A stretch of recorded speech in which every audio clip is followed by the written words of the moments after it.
প্রতিটি মুমিন এবং মুসলমানদের জীবনে ফরজ ওয়াজিবের পরে সবচাইতে গুরুত্বপূর্ণ একটি নফল ইবাদতের নাম দুরূদ শরীফ।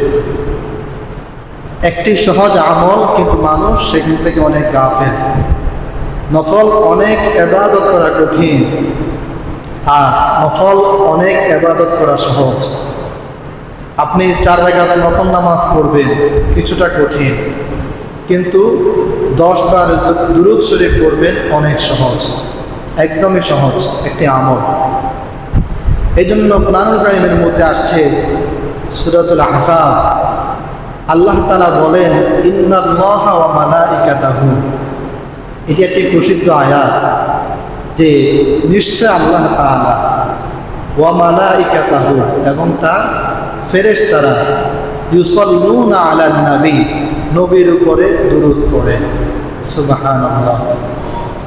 ইয়া আইয়ুহাল্লাযীনা আমানু, হে ঈমানদারেরা, সাল্লু আলাইহি ওয়া সাল্লিমু তাসলিমা, তোমরাও নবীর প্রতি দুরূদ ও সালাম, দুরূদ শরীফ পাঠ করো, পেশ করো।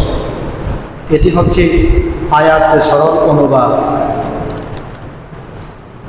পৃথিবীর মধ্যে আদম নবী থেকে নিয়ে আমাদের নবীর আগ পর্যন্ত কোনো নবীর নামে দুরূদ পড়া এই পরিমাণ হয়নি যেই পরিমাণ আমাদের নবীর নামে দুরূদ পড়া হয়।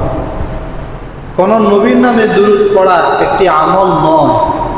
আমরা কখনো আদম নবীর নামে সহজেই দুরূদ পড়ি না, নূহ নবীর নামে দুরূদ পড়ি না, ইব্রাহিম নবীর নামে দুরূদ পড়ি না। এমনকি ইহুদি খ্রিস্টান তারাও তাদের নবীর নামে কখনো দুরূদ পড়ে না। কিন্তু আমাদের নবী এমন একজন নবী, আল্লাহর নবীর জন্ম থেকে নিয়ে অদ্যাবধি এবং কিয়ামত পর্যন্ত দুরূদ পড়েছে হাজারো কোটি, যা হিসেবে কখনো সম্ভব নয়, কিয়ামত পর্যন্ত পড়া হবে। সুবহানাল্লাহ। কারণ দুরূদ এমন একটি আমল, নবী হাদিসের মধ্যে বলেন মান নাসিয়া সালাত, যেই ব্যক্তি দুরূদ পড়া ভুলে গেল, দুরূদ পড়ল না, ফাকাদ খাতিয়া তরিকাল জান্নাহ, সে জান্নাতের রাস্তায় ভুলে গেল।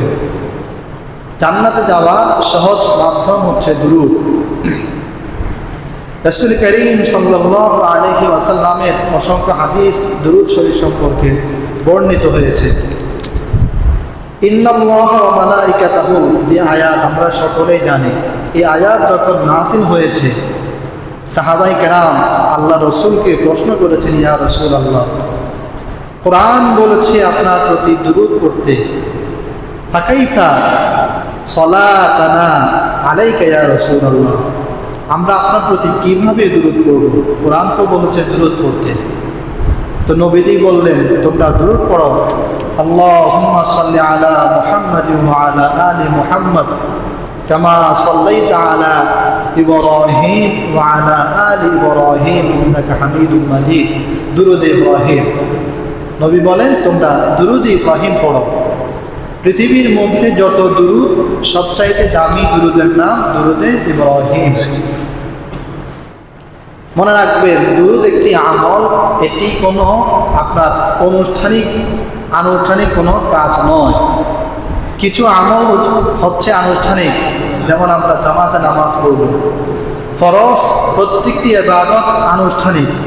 ফরজ নামাজ জামাতে একসাথে পড়া হয়, হজ একসাথে করা হয়, কুরবানি একদিনই করা হয়, আনুষ্ঠানিক।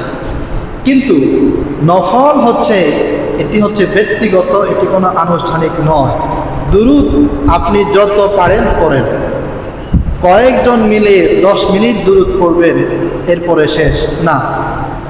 দুরূদ আপনার জীবনের শুরু থেকে নিয়ে শেষ পর্যন্ত যত পারেন পড়েন। এটি হচ্ছে আপনার একান্তই ব্যক্তিগত স্বতন্ত্র আমল। এই জন্য রাসূল করিম সাল্লাল্লাহু আলাইহি ওয়াসাল্লাম বলেন, মান সাল্লা আলাইয়া ওয়াহিদাতান সাল্লাল্লাহু আলাইহি আশারা, যেই ব্যক্তি আমার প্রতি একবার দুরূদ পড়বে, সাল্লাল্লাহু আলাইহি আশারা, আল্লাহ তাআলা তার প্রতি 10টা রহমত নাযিল করবেন। সুবহানাল্লাহ। রহমতের সহজ ব্যাখ্যা হচ্ছে আল্লাহ তাআলা তাকে সব ধরনের বিপদ থেকে হেফাজত করবেন। 2 নম্বর ব্যাখ্যা হচ্ছে যার প্রতি আল্লাহ তাআলা রহমত নাযিল করেন তিনি পৃথিবীর সব গুনাহ থেকে বিরত থাকতে পারেন। 3 নম্বর ব্যাখ্যা, যার প্রতি আল্লাহ তাআলা রহমত নাযিল করেন তিনি ইবাদত করতে পারেন।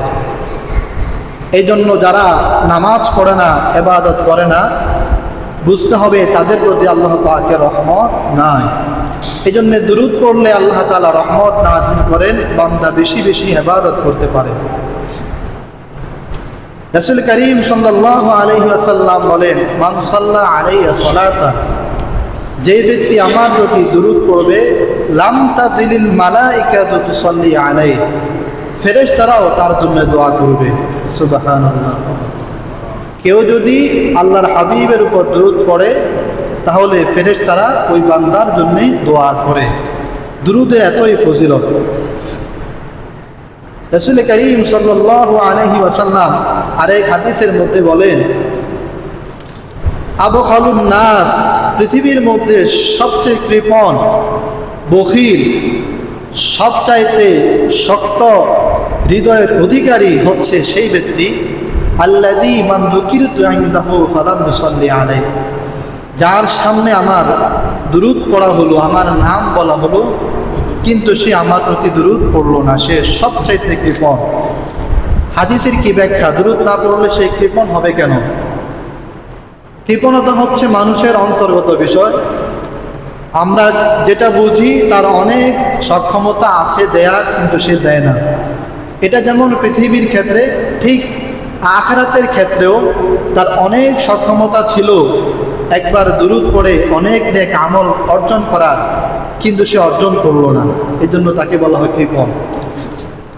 রাসূল বলেন, শুধু কৃপণ না, পৃথিবীর শ্রেষ্ঠ কৃপণ, সর্বনিকৃষ্ট কৃপণ, যে আল্লাহর রাসূলের প্রতি দুরূদ পড়ে না।